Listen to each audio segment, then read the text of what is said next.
आंवला एकादशी मैया की है। आज आंवला एकादशी है।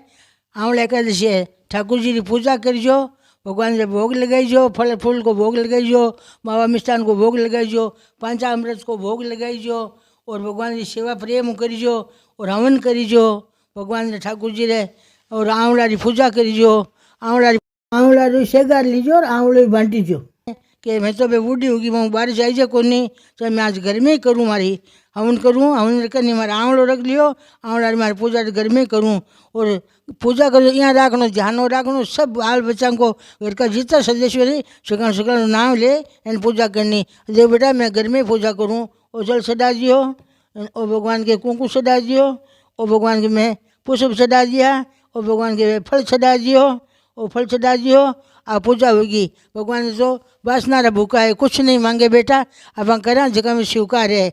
अपन मन की भावना शुद्ध होनी, सब चीज़ें पवित्र जद हुई, मन में कुटलाई हुई तो भगवान कुछ नहीं। भगवान कहीं के मैं भावना भूखूँ, वासना भूखूँ। तो आज आंवला एकादशी है। आंवला एकादशी की पूजा जरूर जरूर करियो। ज़्यादा नाम बेटा, भगवान को नाम में सार है। भगवान को नाम रो कीर्तन करिजो, मन में दया रखो, गाया ने गुड़ देवो, घास देवो और गरीबी ने कोई ने वस्त्र देवो, चप्पल पीरावो। जितो दान करो, जितो दान जरूर जरूर करिजो। आज और दान अपने पिता ने मिलेला। बोल शिवान की जय।